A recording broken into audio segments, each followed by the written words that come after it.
Magandang araw po mga kaibigan. Ako po si John Henry dito po sa John Henry Global Balita. Isang mapanganib na domino effect ang nagaganap ngayon sa buong gitnang silangan. Habang umiinit ang gyera sa pagitan ng US at Iran dahil sa agawan sa Strait of Hormuz. Todo ratsada rin ang matitinding operasyon at airstrike ng Israel sa Gaza at Lebanon. Ano ba magkakaugnay ang mga kaganapang ito at bakit nangangamba ang buong mundo na baka sumiklab na ang mas malaking digmaan? Alamin natin ang buong detalye. Mula sa Pilipinas hanggang sa buong mundo, ito ang balitang dapat mong malaman. Ang John Henry Global Balita. Simulan na natin. Ang labanan at usapan sa Strait of Hormuz matapos ang hakbang ng US Navy na ideklara at linisin ang mga sea mines, naglunsad naman ang US Treasury Department na tinatawag na Operation Economic Outcast. Isang maigpit na kampanya para i-freeze at putulin ang lahat ng natitirang pinagkukunan ng pondo at langis ng Iran at ng Revolutionary Guard IRGC. Bilang tugon, lumalabas sa mga ulat na habang pinipilit ng Pakistan na muling buhayin ang negosasyon, nag-uusap naman ang Iran at Oman para maglatag ng pansamantalang shipping corridor habang iginigit pa rin ng Tehran ang kanilang kontrol sa naturang ruta.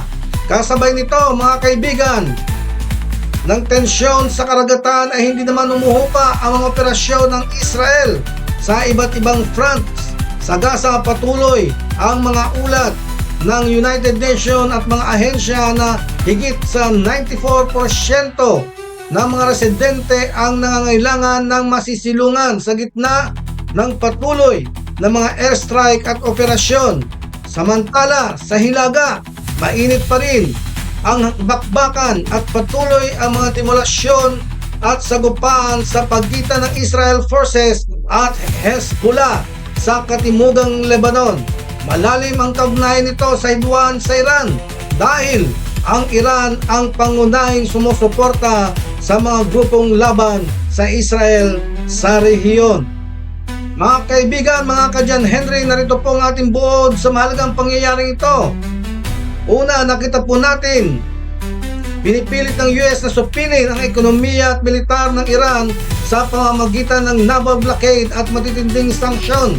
Patuloy namang pinapalawak ng Israel ang depensa at mga operasyon nito laban sa mga kalyadong pwersa ng Iran sa Gaza at Lebanon na lalong nagpapainit sa buong rehiyon. Mga kaibigan, para sa akin, ang mga kaganapang ito ay isang malaking krisis na may iba't ibang mukha lamang. Ang labanan sa Strait of Hormuz at ang gyera sa Israel sa gitnang silangan ay magkakaugnay. Bakit? Dahil pareho nitong target na bawasan ang impluensya sa Iran.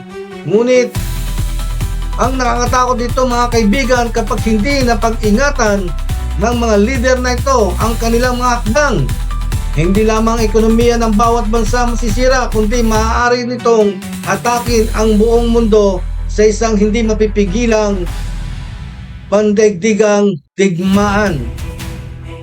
Ikaw kaibigan, sa tingin mo ba ay makakahanap pa ng payapang solusyon ang US, Israel at Iran o patuloy natitindi ang karahasan sa mga susunod na araw?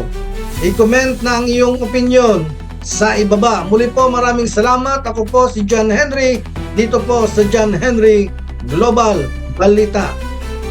Huwag po nating hahayaang manatili tayong bulag sa mga tunay na kaganapan sa mundo.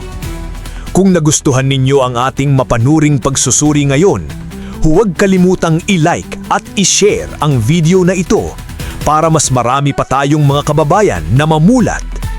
Mag-subscribe na rin kayo sa John Henry Global Balita at i-click ang notification bell para palagi kayong laging una sa mga nagbabagang balitang tambaigdig. Isulat nyo na rin ang inyong opinyon sa comment section sa ibaba. Hanggang sa susunod.